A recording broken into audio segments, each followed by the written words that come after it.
How's everybody doing? We're back today at an old job that we did in it was about December, January time.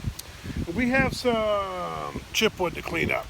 This has all been cut, so it's time to clean this place up. We have just a couple, 3 or 4 loads of chips to do, and then we'll be moving out of here. And I wanted to make a quick video for you all. And just kind of explain. I think sometimes I get comments every now and then that people really don't understand what exactly loggers do out in the woods, and a lot of people think they're out there just ruining places and taking all this great timber and just ruining the land and ruining the U.S. forests and all this stuff, and that's not really true. So the one comment I had on an old video where we had this fawn, me and Paulie was working a job, we had this fawn get underneath this bundle of wood, and what was going on was, it wasn't like this job where you had a big section that you were clearing out or anything. It was a job where we were just cutting some lanes for different stuff and for roads and stuff. So we cut this one lane, Paul goes up in there, and this fawn jumps underneath this bundle. So Paul's like, come on back, it'd be a great video, we gotta get this fawn out of this bundle because I gotta get the bundle out of there. We were waiting on trucks and Paul was pre-skinning wood. So we went back there, get the fawn out of there, and I get all these crazy comments about how we're just, you should have just left the fawn there.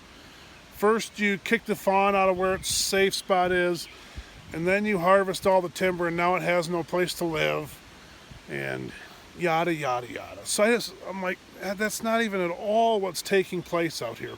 So if he would have left that fawn in the bundle, gravity would have killed the fawn. So we were trying to save it, and I talked to the buncher guy that afternoon after the video, and he said the mom was running around back in there, so she was there. She was just probably watching us from a distance. Surprised she didn't attack us. But anyways, the deer, I went for a quick walk, and there's deer running all over. They love it. And once this stuff starts growing back up, especially there's patches, there's a big patch behind this little spot, and there's some big ones over here of aspen. Once that starts popping up, them deer are just going to be everywhere. I mean, they are going to be everywhere in here, thick. They're in here a lot. When we cut this place, there was deer everywhere. But what happens is, everybody thinks that you should leave these timbers just grow and they'll just keep growing and keep growing and keep growing. That's not what happens. You can see the chunks up there. There's like one there. There's one there. There's one up there. Those are all dead trees that have blown over. And they're all over. The stuff just dies and starts to fall over after a while. And even in this bundle, you can see these dead chunks. After a while, the timber just starts to die and fall over. So you have to start taking it, especially the aspen. It's got a shorter lifespan than oak. So you got to get it out of there. And this job was a prime example of it needed to be taken. And we took it at just the prime time. But anyways, look at these trees. We were here in, 8 months ago? And look at all these trees growing back up. That's maple growing right off the stump, and that too. And then there's a bunch of, there's a bunch of aspen suckers out there. And, but yeah, look at the deer. The deer are eating the tops right off these things. Nibbling them right off. That's why those are chopped off like that. They're eating her up. As soon as it grows, they're eating it up. But this is a sweetheart bundle here. I got the chainsaw, which is good because there ain't no way on this green piece of property that this will ever go through that chipper. There's a couple of them out there with that crotch. So I'll get a chainsaw to cut that, and there'll be a chunk here. There's some chunks on this property because there's some nasty burly oak that we cut, and the tops are pretty gnarly.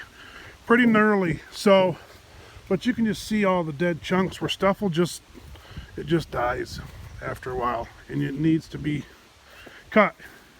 But This thing it's growing back up beautifully. Just beautiful. And it's only been a few months. That's the amazing thing. Everybody thinks that we just come in here and, but like right there, that's a giant dead chunk of aspen that has blown over. And it's all rotten. I can make some chips out of it, I think. But here's another dead chunk of oak. It's been blown over. I can't speak, but that's fine. We'll just make videos. But yeah, so here's another one over here. These are all trees growing, guys. And yeah, there's another maple. Everyone always asks, do we replant trees? And no, we don't, because they just grow up on their own. And we're all growing off that stump, and all those are, I mean, they just grow right back up on their own as fast as you can. You cut down those 2 aspen trees and you'll have 30 aspens grow up underneath it. So it's going to be so thick in here in another 2 years or year. It's just going to be amazing. It's going to be amazing. See that? That's that chunk of dead oak that blew over. But I found this earlier. Check this out. It's a little mourning dove. Let's see, we'll keep our eyes on it. Maybe they'll hatch for us. Ooh, they're looking pretty light too.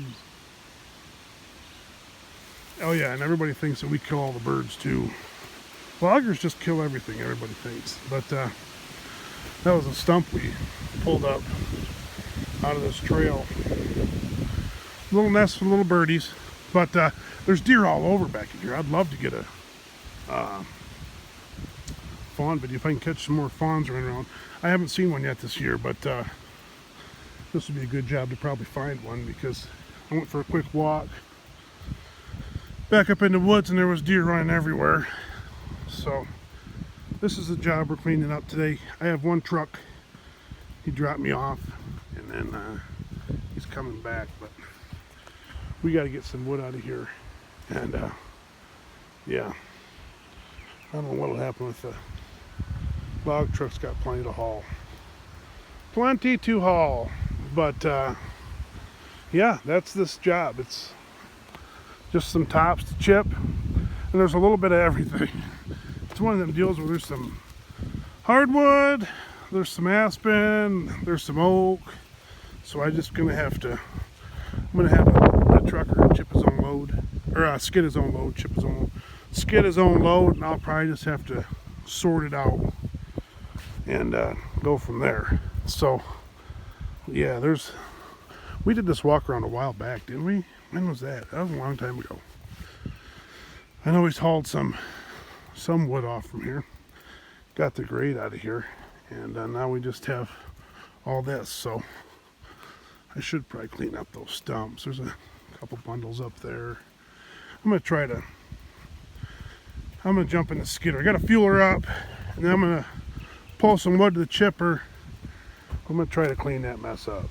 I'm just trying to, you know, I could take all them stumps and put them over there where you can't see them and kind of drive through here. Just try to get everything out of sight, out of mind. And it's not that it's bad, but it's just, it'd look nicer, you know, through here if we just got stuff cleaned up. And that's what I'm gonna work on. I gotta fuel up the skidder.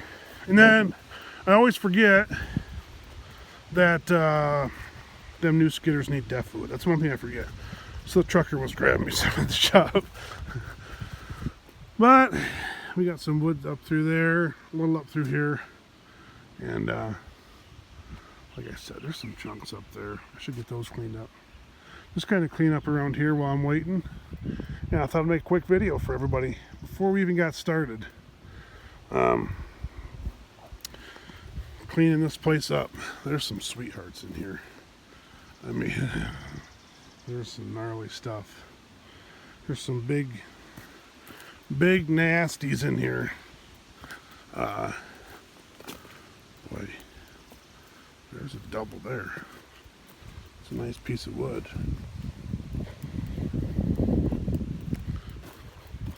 She's got a hole in her though.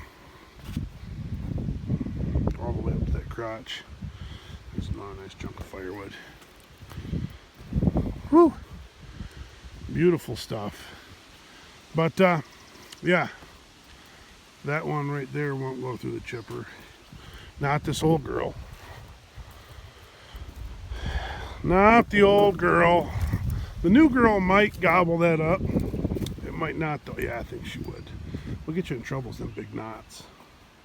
And then it's just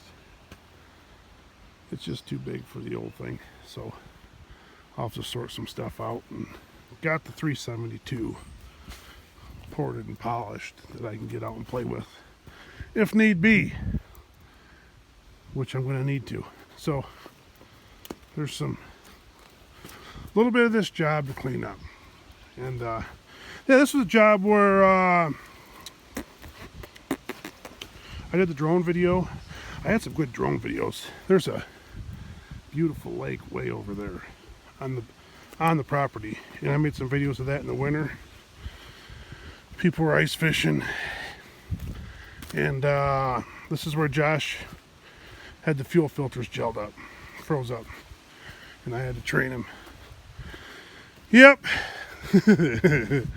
Those were the videos. But thanks for watching. I got to get that old thing fueled up, get some wood up here, get it ready so at least when the trucker shows up to help, I'm not sitting here waiting on him. I can have a little bit of wood stashed up so he's not having to start behind. You know what I mean? He's able to have a little bit of reprieve. And we'll get in this thing and take off. There's just green everywhere. Here's a beautiful bundle for you, John. Yeah. Just gorgeous. I think these are one of the jobs where it's easier to run a brand new skidder than it is to run that old chipper.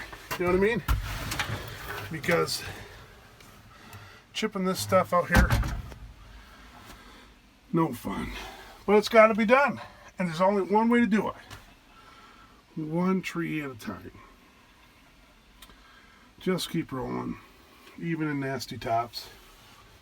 Okay? Whatever you're going through, trust me, it could be a little bit worse. It could be a little bit worse. Thanks for watching. We'll catch all you guys later.